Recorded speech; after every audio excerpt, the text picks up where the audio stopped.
Hey folks, this is Sam Roberts. Hey, this is Kim Mitchell. This is Hannah Georges. This is Matt Mee. This is Derry Graham from Honeymoon Suite, and you are listening to... You're listening to... And you're listening to The Hulk Caesar Show.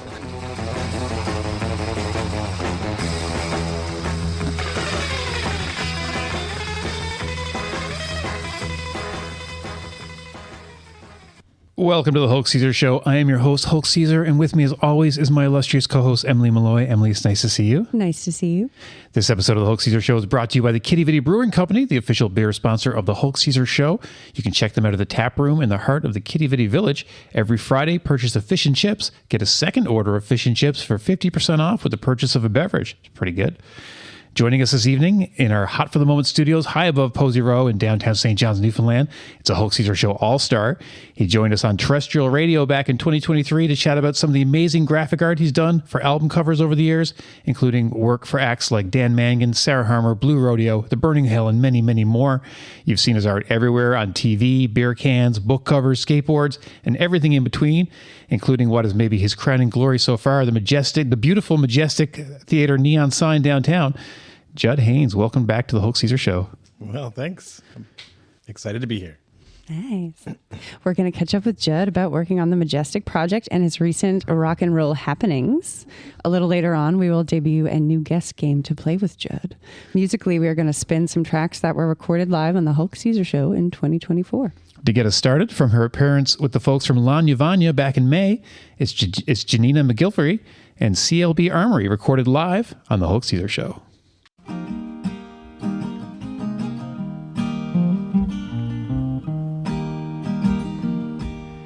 CLB Armory used to house weapons for the military. Now there's a market from 12 to 3, Saturday and Sunday. We'll get there early and we'll miss the line. Best tarot card reading in the 709. Just a couple of fools looking for a find at the CLB Armory. Martini shaker and an old guitar. Buy a raffle ticket, you can win a car. Support your local school, buy a chocolate bar. Get dressed up or come as you are to the CLB Armory. It was 100 years old when it burnt to the ground, built like a castle at the top of the town. It's no longer made of wood, it's not as big but it's just as good. It was coming on to Christmas Day. Flames grew higher in the fire brigade. They worked all night for the next few days. The only thing standing was the stone archway of the CLB Armory. It's real life here. Well, over in the corner is my friend Hope, selling cinnamon buns and homemade soap. It's not her main job and she makes a little extra on the side playing the fiddle. Prom dress from another era, demo tape of Tegan and Sarah, t-shirt with a cat that says hang in there. Something to eat and something to wear at the CLB Armory.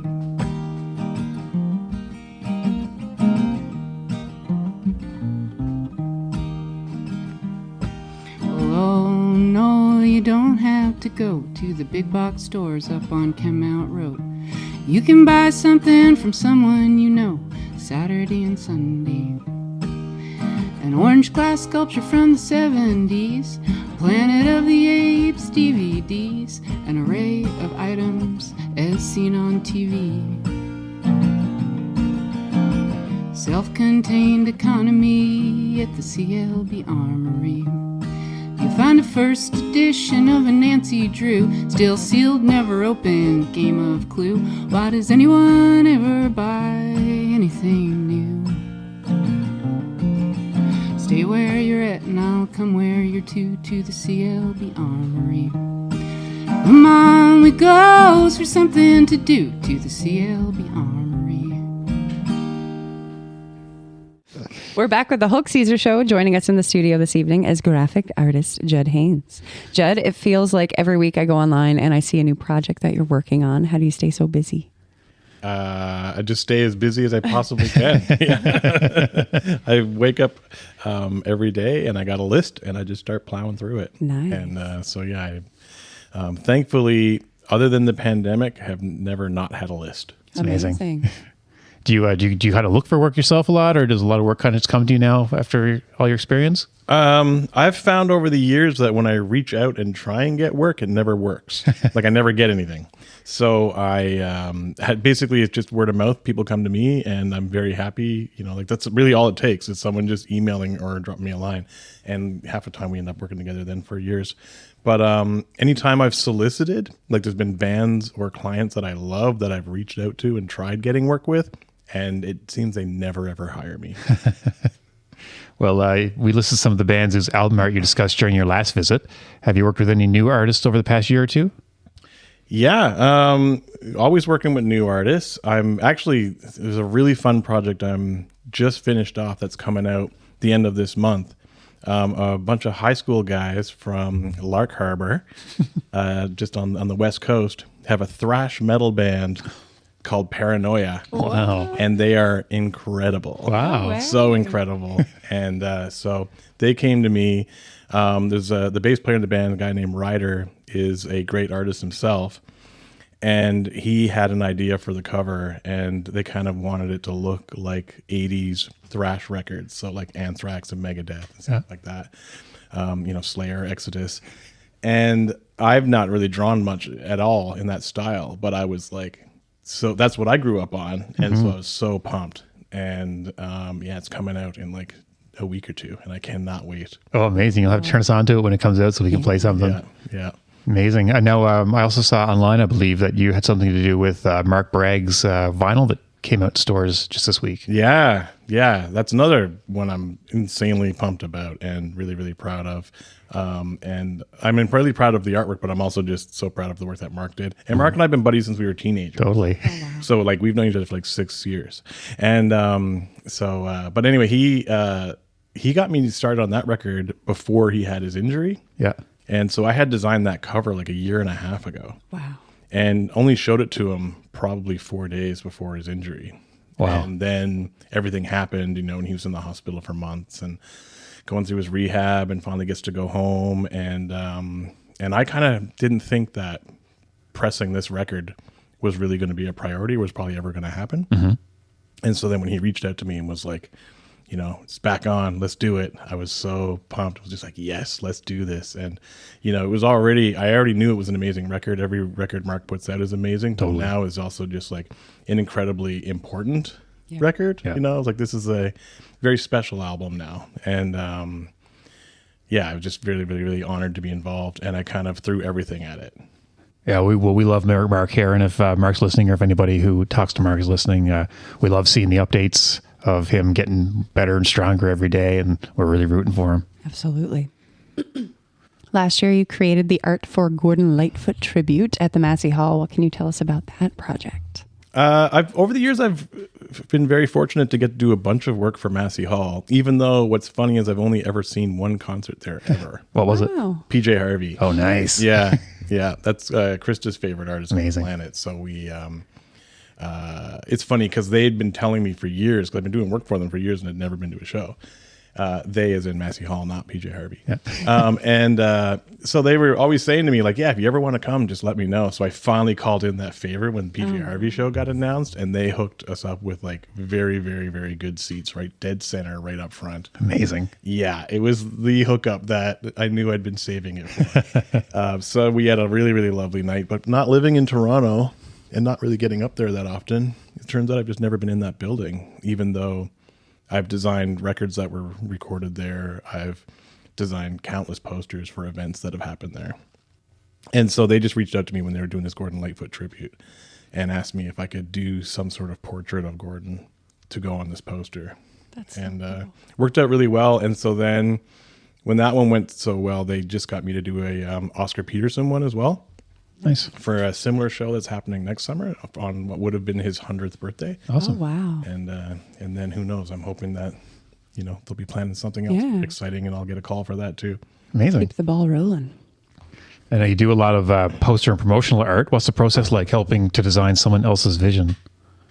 Well, the one thing I'll say with posters and promotional art, what's really fun is a lot of times it's not someone else's vision. A lot of times they come and are just like, we need a quick poster for a tour, or we need, we're doing this show. What can you come up with for me? And I'll pitch 3, 5, 7, I don't know, however many ideas, and they pick one. Or if they got an idea of their own, then that's cool too. Sometimes I do have bands like Tokyo Police Club, who I just did posters for their last run of shows. Cool. They had their final, I think, 4 nights or 5 nights in Toronto, and they had an idea and came to me and were like, "Let's do this." And I immediately was like, I got another idea, and so I pitched them on my idea and said, that's cool. If you're stuck on that one, I'll totally do it. But I'm really just picturing this cool thing that I think your fans will really love, and they went for it. And then I got to go crazy on this poster for them, which was basically, it looked like a teenager's bedroom of a teenager who's a Tokyo Police Club super fan. And so they have I think there's about 60 different references to the band's almost 20-year career are in this one room. And I just knew, as opposed to just being a regular band poster, this one is one that fans will really connect with.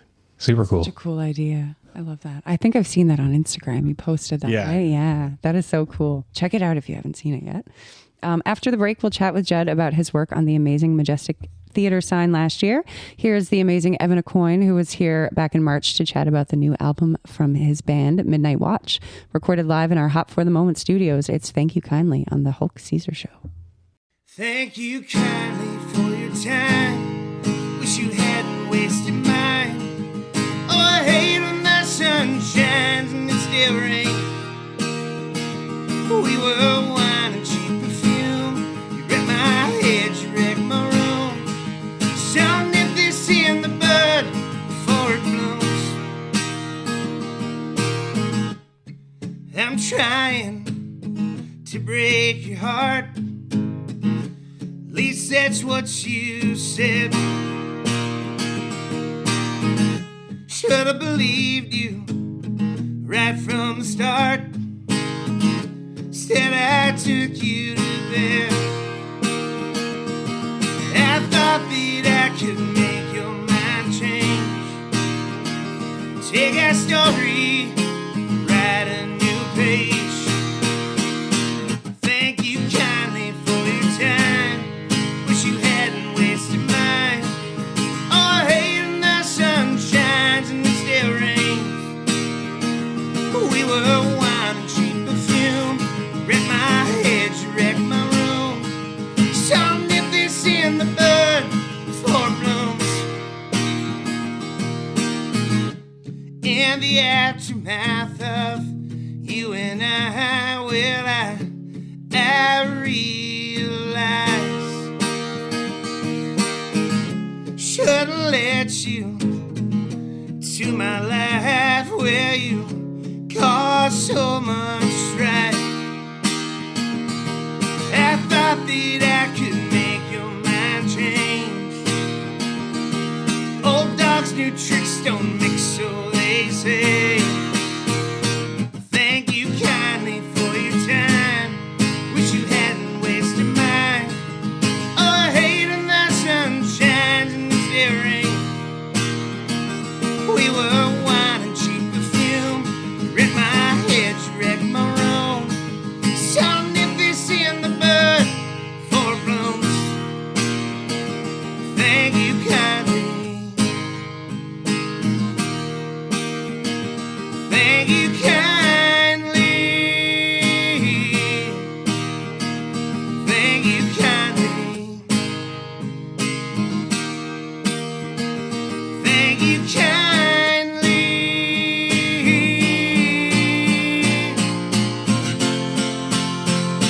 Thank you kindly for your time. Wish you hadn't wasted mine. Oh, I hate when the sun shines and it still rains. We were wine and cheap perfume. You wrecked my head, you wrecked my room.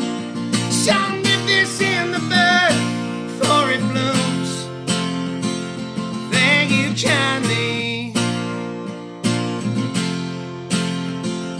Thank you kindly.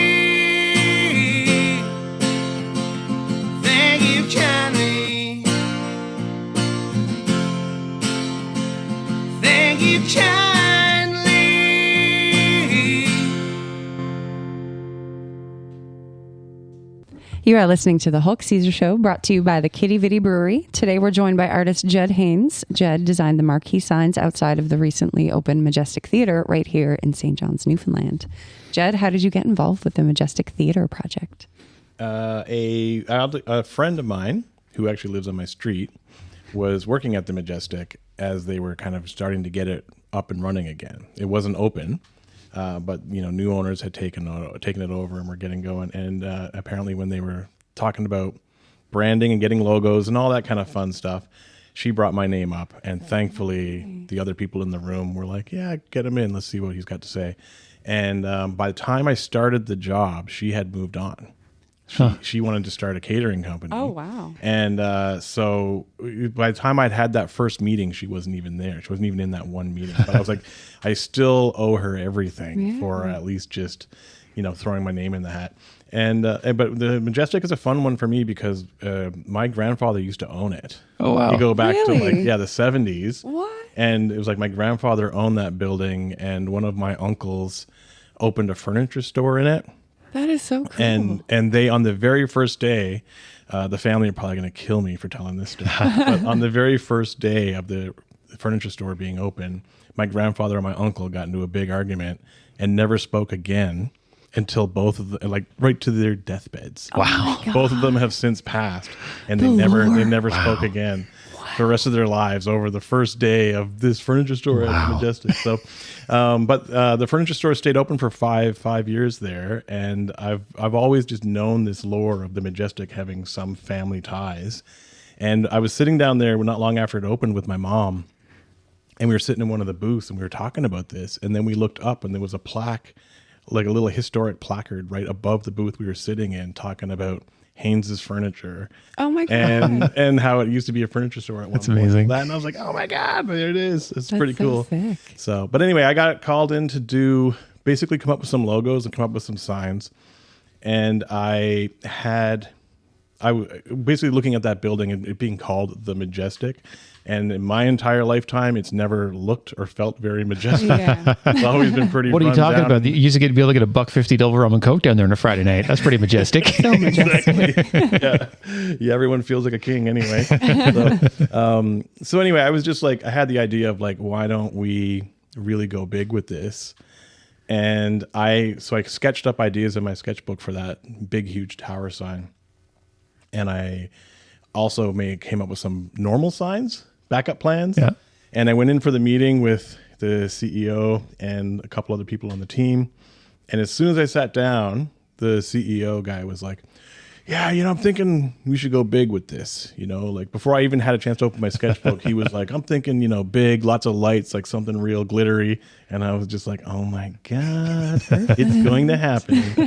And so I opened up my sketchbook and showed him what I'd been drawing. And he was just like, yeah, like that. Nice. And the sign that's on that building looks pretty much exactly like what is in my original sketch. That is so cool. Yeah, it's Do you like have that framed now? You should. No, it's still just in my sketchbook that I use every day with everybody else's jobs. But I love that it was like the original very first idea is what's on that building. And, That's so cool. And it took like a year and a half for it to happen. Yeah. We engaged Lehman Signs, who are amazing. We were going to say, I was going to ask you, it was such a large project, you must have collaborated with all sorts of people. Who are some of the people that you did work with on that? Well, it was crazy because we had to work with the city. We had to work with Heritage Committee. As a They heritage had to building, I approve guess? it. Or? Heritage building, heritage neighborhood. Yeah. And so they had to approve everything. And that was the most nerve-wracking part, was like wanting to put these big, huge signs on this building and not knowing if we'd be allowed to. And so we couldn't even start anything as far as the actual build until we knew we got the go-ahead. Of course. And it took us a long time. So we had a meeting with the Heritage Committee, and it was going to be a virtual one. And we planned it for a long time. And the engineers put together this whole proposal, and we had slides, and we had all the graphics, and we even had a little 3D. Like Greg at Lehman had taken my kind of vector art that I'd made for the sign and turned it into this like 3-dimensional thing you could kind of fly into and, Cool. and spin around and the whole bit. And it was pretty cool. And we had everybody there ready to answer whatever questions may come up. And, we got whether it's building structural stuff or even how much, like how bright is this sign going to be? Is it going to cause any car accidents? Whatever. We're ready for everything. We're like, okay, let's go. Let's do this. We know this committee is a little bit notorious for being kind of hard sometimes. And so one of the guys reads the presentation, and we have a bunch of slides made with some text on them, and he literally is just reading the slides as they are. And I'm mortified on my end, going like, this is like, as far as I'm concerned, this is like not the way to present. I'm like, you don't just read the slides, but that's what was happening. And I was like, okay, it's not my job. I'm just here if anybody asks a question. And he gets to the end, and then they basically just say, yeah, great presentation. We love it. It's unanimous. Everybody's in. And let us talk just in case there's a problem. But as far as we know, everybody loves this. And we just, go ahead. And so we got unanimous go ahead. That guy knows how to talk to business people, see? Oh my God. I couldn't believe it. And we were like, I'd been so stressed about it for like weeks and weeks and weeks. And then Greg started on the fabrication, and I would go over there every Friday for about 8 months. I would go over to his warehouse and see what had, like, the progress that had happened each week. And but it was so cool. It's like I learned so much about it. It's like everything from, like, there's even backup stuff in that sign, like, because it's so big and so difficult to get up there. We had to, like, Newfoundland Power had to turn off the power and even remove a couple of wires in order to be able to put that thing in place. Oh, wow. And then if we ever want to take it down, all that has to happen again. So it's a lot. So the idea was to future-proof this thing. And so it has some backlighting built into the back that kind of casts a beautiful kind of glow on the building itself from behind. Yeah. And there's actually a full backup set of lights back there, because there's no way to take this thing down and change those if they ever go. That's a good idea, though. Yeah, so it's like if at any point those ones die, which we figure they should last 20 to 40 years. Yeah. But if they ever did break, all we got to do is like take off this one panel and hit a rocker switch to switch it from light set A to light set B. Amazing. And then we get another 30, 40 years of glowing going on. So Technology. yeah, it was really cool. It was like a really, really incredible experience. And just some of even the sign that's over the door and the awning, like when I was first drawing that and getting so whimsical with it and kind of being like, it's flowy, it's like waves and curtains and just kind of making this silly thing.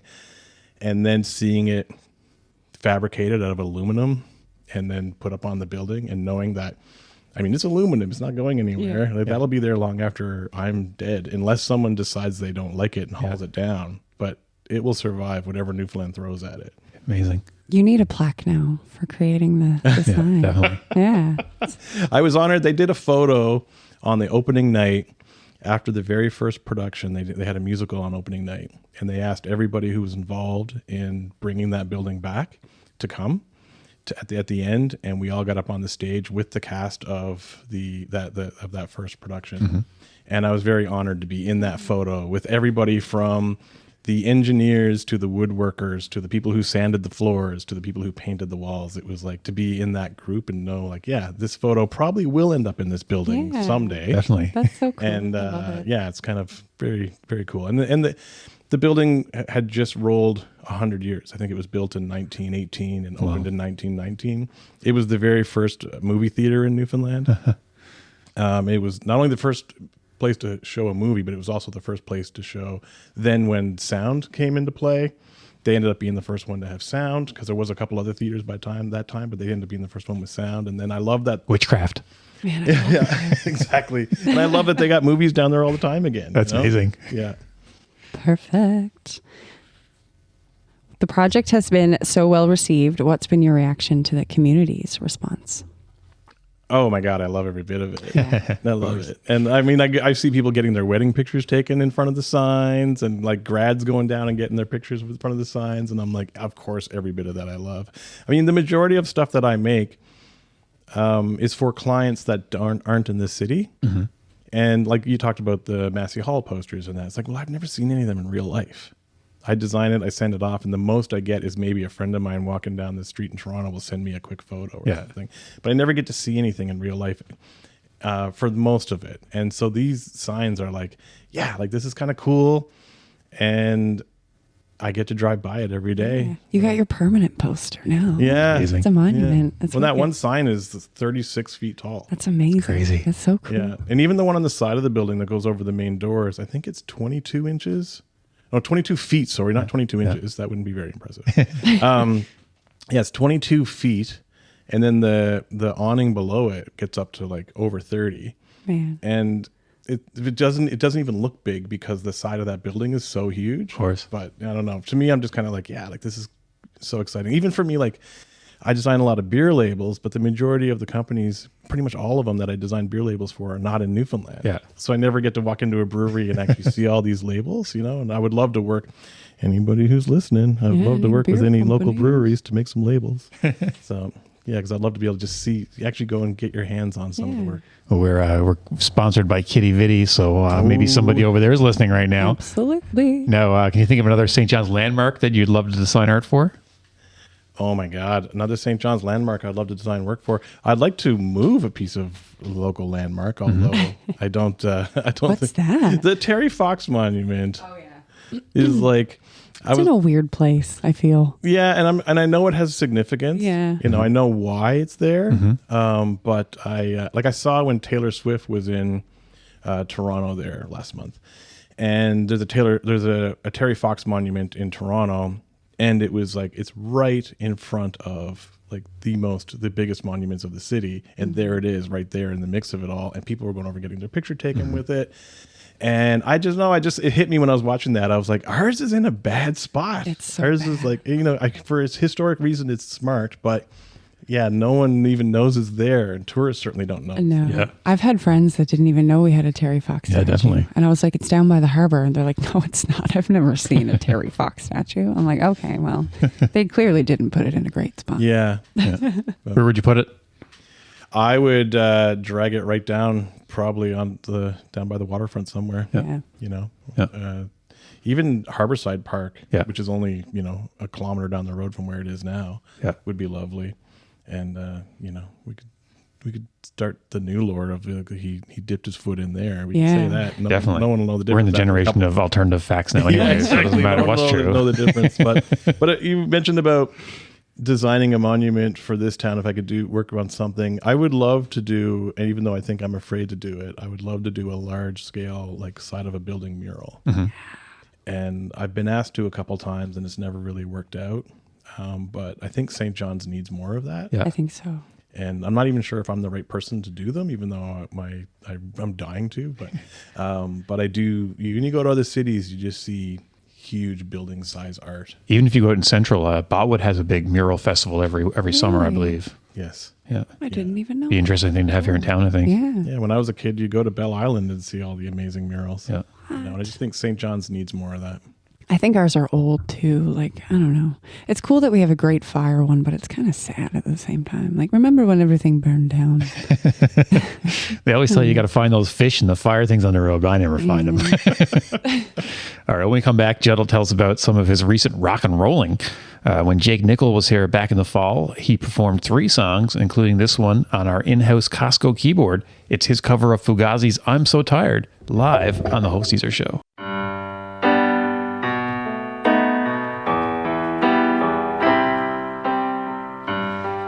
Out here, I can barely see my breath, surrounded by jealousy and death. I can't be reached. I only had one call, slipped underneath, separate from you all.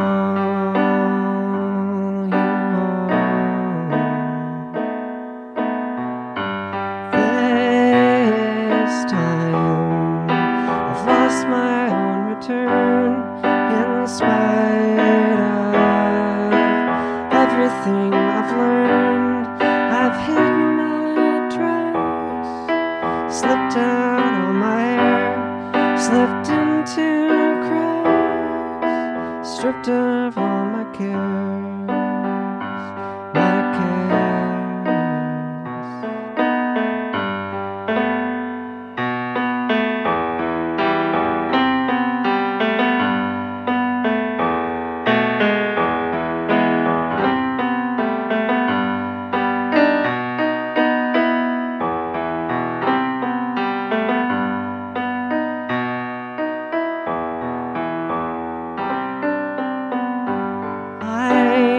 I'm so tired. Sheep are counting me. No more struggle.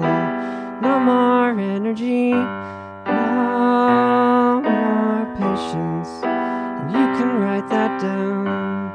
It's all too crazy. And I'm not sticking around. This is the Hulk Caesar Show, brought to you by our friends at the Kitty Vitty Brewery. Jud, you've designed cans for the Kitty Vitty Brewery in the past. Is that right? Nope, that is not right. That's not right. Didn't you I do? wish. Did I you wish. do Son of a Critch cans? No, I did not. I designed the Son of a Critch logo for the TV show, and I've done a bunch of merch and other fun things for them. Like Richie's skateboard on the show Yeah. is my art. Yeah. And I love that it's had like 3 seasons of being the TV skateboard. And but no, I've never designed cans for Kitty Vitty. Wow, that's true. Yeah, Well, we we got to need get to on get that. that, yeah. Yeah, We're going to work on Justin, that. if you're listening, Yeah, we we got need to to do set that something up. here. Yeah. In rock and roll news over the last few years, you have reunited. Why am I struggling with the word reunited? You've reunited with a few of your previous bands. Can you tell us a little bit about that? Yeah, I guess I know exactly what you're getting at.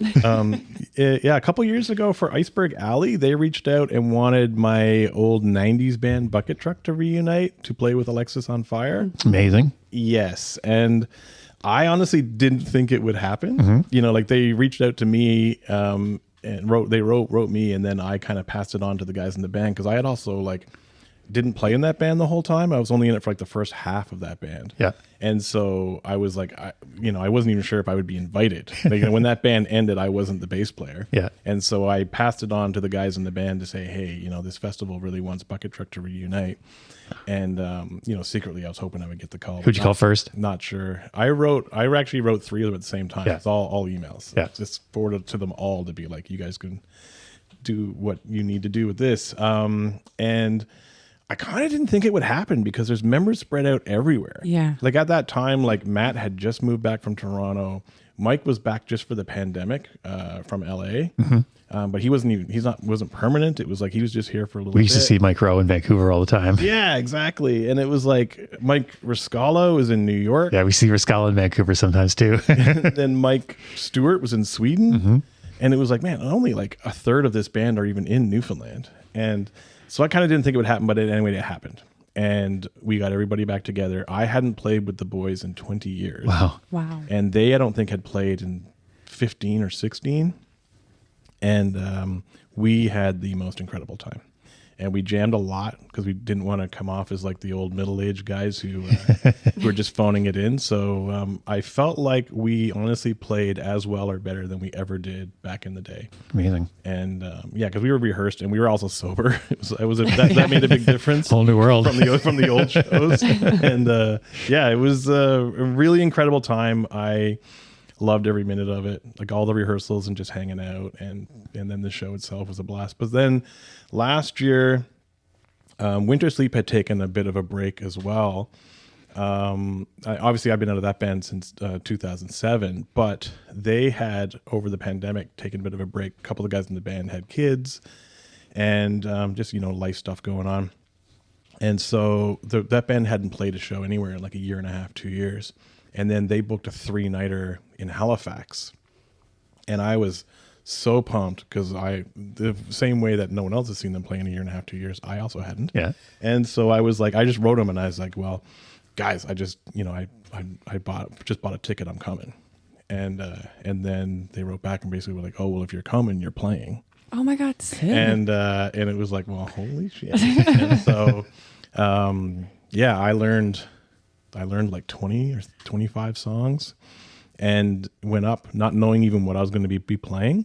That's so cool. We had one quick little rehearsal, which I was late for because I was driving from PEI. So it turns out I only got to rehearse a couple songs with them. But they played 3 nights. I played with them all 3, but I only played like 15 minutes each night. And I played different songs each night, which was so fun. That's so cool. And then I played with them again in the fall. One of the guys in the band got married and we all went to the wedding, and then since we were all there, it was like, well, I guess we'll play here too. And so I got to get up and play a couple songs with them there too. And so the reunion things have been super, super fun. And like, I don't know, I just see them so differently than I did when I was younger. Like when you're younger, you're in a band and you have all these different things to prove, and you're there. I just feel like your motivations for even why you might be playing music might be just slightly different. It's just cool to be playing music. Yeah. But now it was just so like sentimental. Big time. And just really special to me. Yeah. So now we share a lot of acquaintances of displaced Newfoundlanders out there on the mainland. Did you get to see many old friends at these shows? yeah, especially I mean the Halifax Marquee shows was insane. It was just nostalgia on fire. People came, people came from right across Canada for that one. And some of our friends, so I know who you're talking about, were there, as well as the bucket truck one was the exact same thing. Yeah. And like our friend Chris Higgins, like he flew all the way from Vancouver. Yeah. Oh, cool. And, People flew here to see you. Nice. Yeah. People came like No pressure. all across Canada for the bucket truck one. Further than Canada, I'd say. Yeah. and then Winter Sleep, same thing. And I felt a bit weird with the bucket truck when we talked about it because bucket truck was an odd band in the fact that the sound of the band changed so drastically from album to album. Mm-hmm. Yeah. It wasn't a consistent Matt was talking thing. about that when he was here. Yeah. And so if you were someone who only saw the band in Newfoundland, that was the very first era of The Mean Machine days. Yes, it's a very, very first era of the band. And when we were working out what songs to play at the reunion, the idea was like, well, let's just play the stuff that we all like the best. And as it turns out, the stuff that everyone likes the best is the latter stuff. Oddly enough, the stuff that was written after I was out of the band. I think I was super holding those guys back. Yeah, they wrote all their best stuff long after I wasn't with them anymore. And that's what we played. And so it was, it was like learning all these songs that I had never played before. That's so impressive, though, to just like get back into it and learn all these new songs. It was so fun because I have been a fan of those songs for years, even though I never got to play them. But suddenly it's like I'm getting to play them, and I'm getting to play them with friends of mine that I've had since I was a teenager. But what we felt a bit weird about was that some of these people we knew who were flying home for this reunion are fans and friends from the Newfoundland days who might be like flying all the way from Vancouver thinking they're going to hear these like 3 songs or these 5 songs. And it's like, nope, we're not playing any of that. All It's the like, new stuff. Yeah. The newer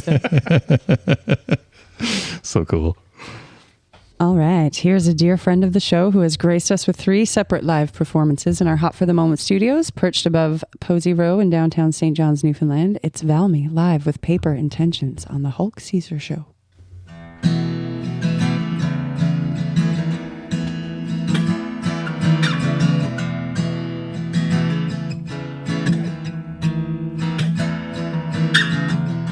Maybe paper collections of thoughts are tiny treasures revealing of a heart who's messy, searching, once soothed by sea, finding answers in distant memories. What could I put away that wouldn't come back to shake me?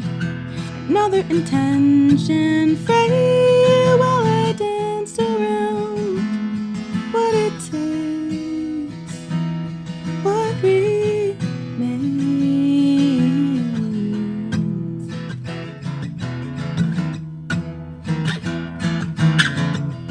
Little stories of pasts and what could be, disappointments made scribbles on blank sheets. Moments begging make sense of me. Maybe papers, just fragile honesty that carries the latest weight of a tired mind, staring you in the face, but being too close to find. Was it the safest place to break me any harder? Take the worst there was to offer. The worst there was to offer. Worst there was to offer. It's filling the page of the hardest questions and working your way through mistakes questions, it's feeling the pain. Whoa. Hardest questions, so maybe it's brave. Oh. This paper intentions.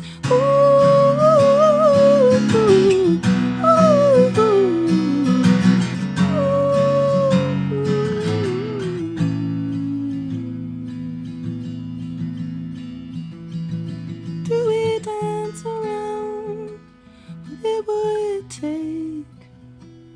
What remains?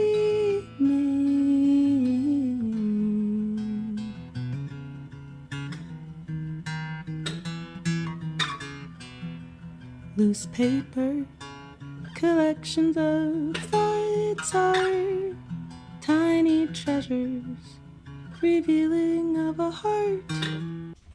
Welcome back to the Hulk Caesar Show, where Hulk and I are joined by graphic artist Jud Haynes. Jud, in a new feature, we're going to play a question game. I have, or Steve has, a hat full of icebreaker questions from the internet, the interwebs. We will each choose a question and then answer it to whatever degree we feel fit. You can, of course, refuse to answer and try again. As the guest, you can go first. I'll show the hat here first. As you can see, this is a classic original E.T. the extraterrestrial hat, which I purchased from PopCaps last year. You'll know PopCaps on the Instagram selling them hats. It does not fit me. He told me it would not fit me. I did not care. I bought it anyway. So now it is the hat. So here we go. Judd, I'm going to let you draw a question from the question hat. And like I say, you can answer it or you can draw again. It's your choice. And what is your question? Right, here we go. How do you define success? Oh my goodness. That's deep. Well, it's a bit deeper and more existential than I was expecting. I wanted to be like, is E.T. real, or was there a guy in that suit? That's a good question too. Well, success for me is about doing what you want on your own terms, and I'm like very, very happy that is my world, and so I feel like I'm winning all the time because I get to design the stuff that I like to design for clients that I really love. And, most of the time it almost never, ever, ever sucks. So I feel That's that I'm amazing. successful. Even if it's not financially lucrative most of the time, it is mentally very successful. We're podcasters, so if we associated success with financial gain, we wouldn't get very far. No. Awesome. All right, Emily, give it a try. Oh, God, now I'm nervous. That one, I don't know. I don't know if I can do this. I did not look at any of these questions. I cut them blind. Okay, this is a long one. Oh, God. Oh, no. In your opinion, what makes a person strong? Deep. What the hell, man? What makes a person strong? I think your family makes you strong. Mm-hmm. And I think that going through shit makes you strong. And I think the more shit you go through, the stronger you get. And then you got your family to support you and make you even stronger. It's the best answer I can come up with, I think. Excellent. Yeah. All right, I'll give it a try here. What are qualities that all the people close to you tend to have in common? I would say that most of the people that are around me are very nice people, very kind, kind of humorous people. I'm actually pretty careful about the people that I hang around with. I actually don't have a lot of friends because I don't really bond with a lot of people on a deep level, I don't think. But when I do, I have really good friends. And like I say, I think they're just all real kind of like easygoing. Easygoing's important to me, and kind and generous, those sorts of things. So I've been lucky that I've had a lot of friends like that. Quality over quantity. Yeah. Jud, let's go one more round here. We're doing another round? Let's do one more round. Dun, dun, dun. All right, this is the nice, fun cushion that I was looking for. Do you think the earth is flat? That's a good question. I'll put that in for next week. If you could know the answer to any question, what would it be? Ooh. Oh my God, how to do my taxes? You know You think what? they show us how to do that in school? Great You would answer. think. Or you think they do it for us? Well, they already got the know. numbers. They already know. No, I have no idea. I still have no idea. It's a lot. Yeah, that's it. That's my answer. That's good. That's a good answer. That's a great Yeah, answer. I like it. All right, Emily. I think I'd answer the same. Oh, man. Multiple here. Okay. I'm nervous again. I'm sweating. Ooh. These are really deep. If you knew it was your last day on Earth, what would you make sure to do? Now let's clarify first. Is it your last day on Earth, or is it everybody's last day on Earth? Day? maybe we'll just keep it to my last day. All Yeah. right. I feel if it was my last day on Earth, what would I do? I definitely go to the ocean for some reason. I feel like to reflect. If I knew, because I'd probably be pretty fucked up over it. But I told you to. I was the one who found out.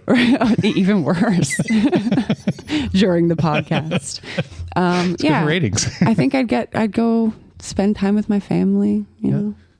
I think The Simpsons laid out a pretty good playbook as to though you're going to die when Homer finds out he's going to die at midnight and all the things that he does. I think I pretty much just do a lot of things that he did. I'm gonna have to check his list. That's pretty much how I live my life completely. Is I just do what they did on The Simpsons. All right, here we go. What song has the most beautiful lyrics? Oh my goodness.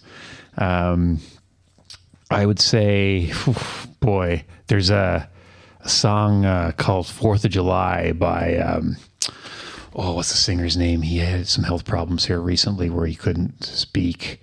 Sufja Stevens. Is that his name? Sufjan Stevens. Yeah. He has a song called 4th of July. Yeah. That's about his mother dying of cancer. Yeah. What? And it's that's some pretty, especially as someone who had cancer, it's Wow. some pretty meaningful lyrics to me. Yeah, Amazing. he was going to hire me to make merch for that record. Wow. And he was going on tour to support that album, which is an entire record about his Yeah. What's it called? Their parents' names. Carrie and Lowell. Carrie and Lowell, yeah. And he felt weird making merch about essentially the passing of his parents. And so he was kind of like, he knew he needed to. It's part of the business of being in music is like folks are going to want to buy a t-shirt or a hat.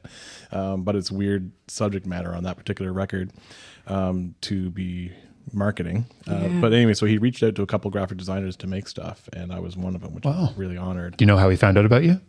I believe his manager is the same manager who at the time was managing like Constantine's and other kind of very cool bands. And so I was friends with her through those bands. Yeah. But anyway, I did some stuff and what I made doesn't even matter. That's not the important part of the story. I'll jump back. I got sent the record in advance, like a few months before it came out. And Krista and I are both huge fans. So we put the record on and we listened to it front to back. And then I just looked at her and I was like, do you want to go for a beer?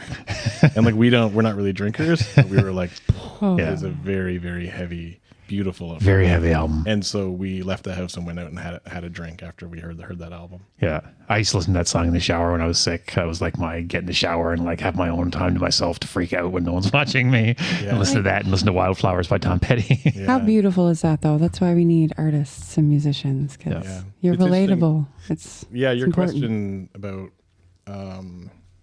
most beautiful lyrics. It was like the one that popped into my mind immediately was "Follow You into the Dark." Yeah, Death Cab for Cutie. But I know, but then it's like when you said yours, it was like, oh, apparently the songs we find beautiful are very morbid as well. So I didn't even know this is what you guys were going to do. This hat question thing.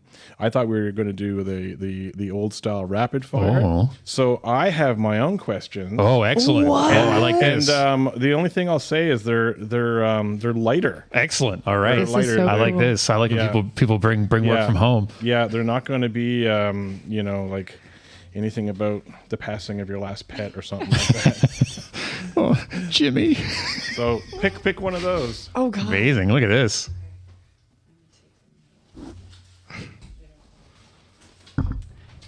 Oh, advice you were given that you actually took. This is a great question because this is my favorite quote. And it was actually given to me by somebody when I was really young that ended up not being so nice. Oh. And the quote is, be nice to the people on the way up. You'll see them on the way down. True. Amazing. Yeah, I've heard that one before. I had the same kind of thing. I get some of the best advice I ever got from someone that I really, really didn't like. He was the general manager, or he's the regional manager of A&B Sound, which was like a future shop kind of electronics place I worked out in the West Coast. And his name was Chris Shepard. So whenever he come be like, oh, it's Chris Shepard and his pirate radio. That's crazy. I don't think he knew what it was, but we say to him all the time, that's crazy, Chris. But he was a real dick. But he said to me, he's like, don't worry about the things that you can't control. Just worry about the things that you can control. Yeah. Which that was about 25 years ago. He told me that, and I still think about it quite often. Yeah, I think I said that only yesterday. I said that out loud to somebody yesterday. Like we can't control that. But all right, So true. All right. Oh, I love it. Dun, dun, dun. Pullover or zip up hoodie? Well, boy, that's deep. You say these are more lighthearted questions, but that's pretty deep. It depends with me. I don't have a lot of pullover sweaters that fit me well. I'm tall. I'm slim. I got long arms. I got a weird neck. I got all kinds of things going on. I got a face made for radio. So I don't really like so I like the zip up ones, like a Walmart zip up. Tell you, they kind of fit me properly. But I have a pullover from a company that I work for called Float Docs, and they got some merch made, and it was beautiful merch, and they sent me some of it. And the pullover sweater that I got from them, I got grease on one of them and had to throw it out, but I still got one, and it fits me beautiful. So I guess to me, it's all about the fit. But I do love to wear a hoodie. See, I'm more of a I can't do the zipper. It misshapens and sticks out in front of you, and I need the full hoodie. Amazing. Yeah. Can we do one more? You should answer one of yours. You pick one. I can't answer one of my own because I know what they are. They're not random like yours were. They're not as soul crushing. Yeah, I got it from the internet. I thought everything on the internet was happy. Oh, axe the tax or stop the crime. Ooh, boy. I mean, I think if you axe the tax, the crime would stop, wouldn't it? I think we're getting all of it. I think I think it's just a vicious circle. Axing that tax. Let's see. Oh, my Star Wars or Star Trek now. Boy, how much time do we have here? I would say originally Star Wars all the way. I grew up on Star Wars. My dad, when I was in kindergarten, my dad ran the bar, the Bacaloo in Old Perlican, and it didn't open until 4 o'clock, but I'd go there at noon when I got into kindergarten and hang out while he was setting it up. And they had one of those old school big box projector TVs. This was 83. And they had Star Wars on Laserdisc, I believe it was. And I watched it every day. I'd go there and watch it every single day. So I grew up on Star Wars. I had older cousins with Star Wars toys that all got handed down to me. So I would have said Star Wars at one point. Still love the Star Wars. I'd say Rogue One's probably my favorite Star Wars movie now. But I do love me some Star Trek. Never got into Star Trek, the original series. Loved Next Generation. Watched it on ITV after supper every night. I love the new movies, the new Star Trek movies. I really love Star Trek comics. So I probably lean more towards Star Trek now just for the later output, but boy, I do love them both. I like Star Wars. I wasn't really into the Star Trek. But we did an episode on Son of a Critch, though, that did the Enterprise, which I thought was super cool. That almost made me want to watch Star Trek. Maybe I will, but it was super cool. That was very well done. That set was amazing. The William Shatner. He did it so well, too. Actually, Malcolm said that Ben did the William Shatner better than William did. He was in one of the Star Trek movies. He was in Generations, where he fought Shatner and Picard. Yeah. Yeah, I had a friend who was basically she was annoyed that no one would ever talk about Star Trek with her, and she was a huge fan, and one day was like, I can't believe you don't like it. Like, you're such a nerd. How come you don't like it? And I was like, well, look, just tell me what series to watch, and I'll go watch it, and then we can talk about it next time we hang out. And so she said Voyager was her favorite, and so I was like, but she was like, but you got to watch all of them. You can't just watch only Voyager. Like, you promised me you watch all of them. And so I did. It took me 2.5 years. A lot of them. Sometimes that would be 3 and 4 episodes. Yeah, there's a lot of episodes of Did Star you Trek. pinky promise? That's a serious dedication there. Yeah. And I watched every series, even the 70s animated one. And then I went through all the movies. There's 15 movies or something. And so I'm like you, I grew up Star Wars all the way, and so I was 40 before I put on Star Trek. And but anyway, when I dug into it all, I'm like, yeah, you know what? I think I like it better. Yeah, the lore in Star Trek, there's more lore to it. Yeah. Because, let's face it, George Lucas was good at some things, but he wasn't good at a lot of things. Yeah. And also just, as I've been learning in the last couple of years, so much of it was stolen from Dune. Almost everything was stolen from Dune. It just the kills spice, me. the Emperor, Star Wars, the voice, fashion, the desert, the worms. It's like, oh my god! Yeah, it's pretty much the same movie. All right, well, there's only one left, so might as well. All right, excellent. This is fantastic. Your first celebrity crush. Oh. We've got a fantastic picture that we'll share on social media later tonight of Emily and Justin Bieber together. That's a good one. Yeah. Well, he wasn't my first celebrity crush though, and this is going to be really funny because he kind of spiraled out of control. It's a bit of a sin. My first celebrity crush was Aaron Carter. Ooh. Yeah, he was pretty cute back then. You know, I remember buying a $14 magazine from the wow, and the that was back grocery then store. too. Yeah, that was It's $40 now. crazy. It was crazy. My grandfather was rotted. He was like $14 on a magazine, a picture of some young fella. I'm like, yeah, he's beautiful though. But yeah, and do I still feel the same way? I like Aaron Carter. He went down a bad path, I feel. Yeah. But yeah, that was the first. I got a thing for the bad ones. Yeah. I think. For me, I think it was probably Samantha Mathis and Pump Up the Volume. I love Pump Up the Volume. That's why I wanted to do what I'm doing here tonight. I love that movie. I was obsessed with it, obsessed with the soundtrack, and obsessed with Samantha Mathis. Yeah. Interesting. I was at a party a couple years ago with a bunch of friends, most of them were in their 30s. And this question came up. And what was really funny was how many women in the room said their first celebrity crush was like the main gargoyle from the Gargoyles cartoon. No way. His voice is so sexy. Multiple women in the room were like, yep, that's the one. What's his name does the voice, who does like a bunch of voices. That's so funny. He's the president on Rick and Morty and a bunch of stuff. I could not stand gargoyles. I don't know. All my brothers watched it. I loved it. I just couldn't get into it. After school every day. Amazing. All right. Is it? All right, that was super fun, Jud. Yeah, Thanks for that bringing was the game. so That's cool. amazing. We've never had anybody bring us No, it's questions and amazing. surprise us like Yeah. that. All right. Let's hear one more song, then come back to say our goodbyes. This is Kelsey Arsenault with Branches live on the Hulk Caesar Show.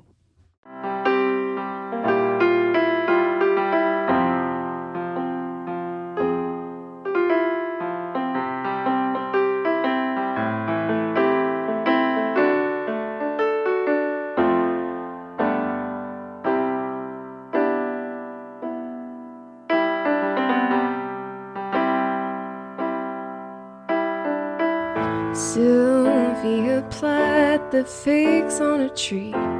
Oh, all of the branches, if something for me. They're looking at me. You only get one, that's all you're allowed. One tragic, remarkable race to the clouds.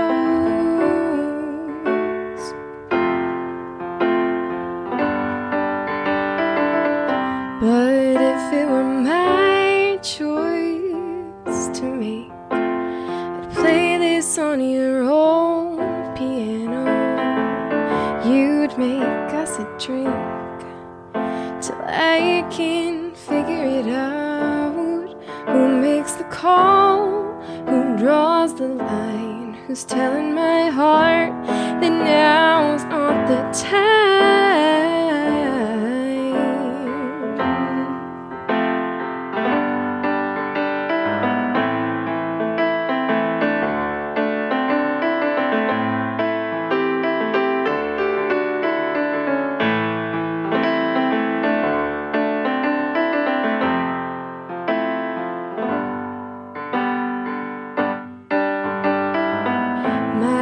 Heart is a window and you are the glass. I'm looking out, I'm looking back, looking past all.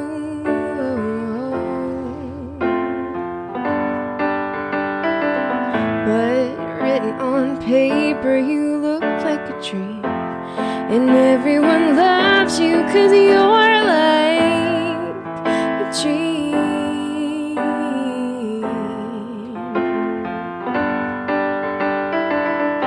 But if this were my choice to make, I'd play it on your old piano. You'd make us a drink till I can figure it out. Who makes the call? Who draws the line? Who's telling my heart that now's not the time?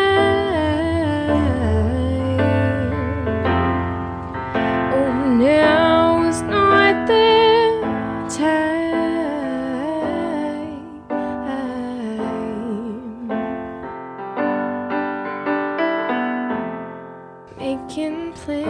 clouds I'll never see.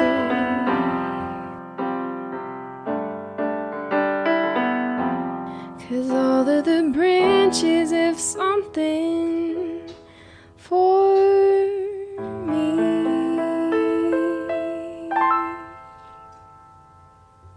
That's about all the time we have. We'd like to thank today's guest, Jud Haynes, for joining us. Where can folks find your amazing work on the interwebs?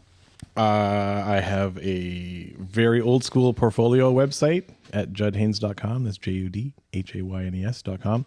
It was made before smartphones existed, so it doesn't work well on smartphones. That's amazing. It's very old school. It's Cool. like I coded it myself a very long time ago. Amazing. Long before I had any gray in my beard. And I'm on Instagram at Mighty Pops. Awesome. Nice. All right. Well, we got some stuff here for you. First, we'll get you to sign this afterwards, and we'll put it up on the wall. Oh. And then here's your gift. It's volume 2 of the zine. It's scenes from my high school agenda from 1996. You'll see lots of things you recognize in there. Caitlin's Columbia House membership card. We also got pack of our limited edition trading cards. Here you go. So cool. So this is a zine and some trading cards. Yeah. Well, I knew, because I actually listened to your show, Amazing. that there's a guest gift. And so I made a host gift. Wow. Look at this guy. It's a zine. So your zine has, tell me some of the stuff that's in this zine. That's volume 2. So it has when I ate a fly at McDonald's for money. I saw Antonio Banderas in the movie Assassins. My grad picture's in there. Yeah, I was gonna The time Andrew Martin stole my hat, and when he brought it back, he told me he did something to it. And the next day it was on the cover of the paper. Amazing. Amazing. So I knew you put some personal content in there, and I'm glad that we've got some great stuff. So I also included, I have photos of me with my very first skateboard. Oh my God. I've got me looking real hot in like grade 6 or something like that. In grade 10. This is so cool. I've got my favorite comic book cover, my favorite record cover. Super cool. And there's some games. Oh, wow. I made you guys. This is a Oh, we should put games in our zine. This is way cooler. A Newfoundland music mixtape word search. What? Which I am going to admit it already existed. So I apologize that you're not in that one. Okay. It already existed. There's we talked about the Majestic today. So there's one of those see the differences. Oh my little God. picture things. So anyway, host gifts. Oh my Wow. God, thank you so much. That is so amazing. Cool. Judge has set the bar. Boy, oh boy, all you future guests, you're you really got a lot to live up to. Who's in the seat next? Oh, that's Big amazing. shoes to fill. Well, we're going to have Len O'Neill joining us next week. So Len, you better really step up your game now. Len, I believe Len's going to play some songs for us, so he'll get a wide breach because of that, right? Yeah. Fair. This is amazing. That is so cool, man. So cool. Thank you so much. I love the monkey on the front also. I love it. Yeah. The IKEA monkey. Yeah, the IKEA monkey. Yeah. Do you remember him? No. They found him like someone abandoned him in IKEA with a jacket on. And they found him there. Yeah, he walked in there on his own, I think. he was in a car and he let himself out of a car and he's wearing this little jacket. This is in Toronto. He was wearing the jacket when he got out of the car. He got out of the car and then he wandered his way, and because they have like the doors that open on their own, so he was wandering around IKEA. It's with amazing. a jacket on. And then he became basically a super famous meme all over the world. Mm-hmm. And a spiritual animal to a lot of us. Yeah. This is the coolest. Amazing. Well, thanks so much for joining us, Jud. Thank you so much for having me. Emily, how are the wedding bookings going so far? Where can folks find information about that?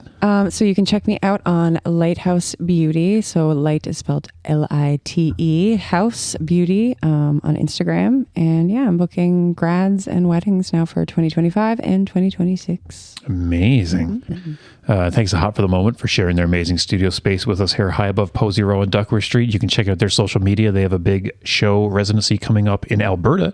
I see right now they've got some stuff all wrapped up to send, so keep your eyes open for that. And a big thank you to Justin and our friends over at the Kitty Vitty Brewing Company for generously providing beverages for our guests to enjoy, including the delicious Day Boil Session IPA. As I mentioned, next week we'll be joined by musician Len O'Neill, so that should be a lot of fun. Let's close it out with Katie Baggs. She joined us back in July. It's The Words Are Ours live on your favorite SoCan licensed marquee podcast, The Hulk Caesar Show.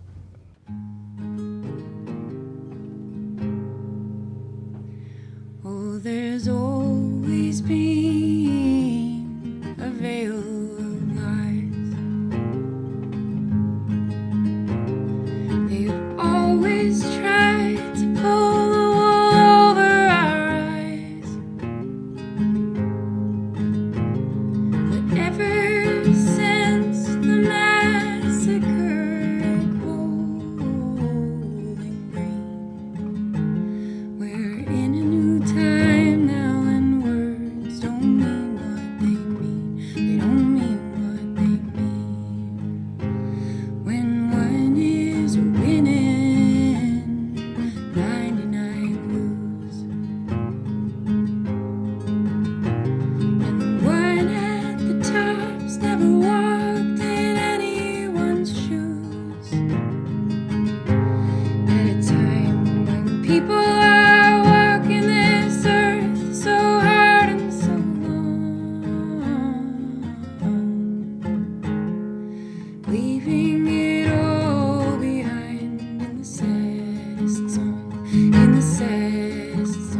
It can't be each man for himself, or everyone dies.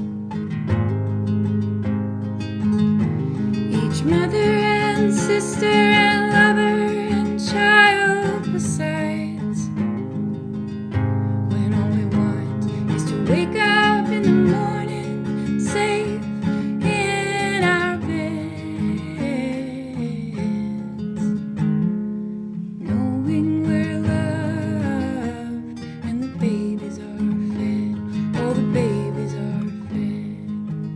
Oh, there's always been a veil of lies. They've always tried to pull the wool over our eyes.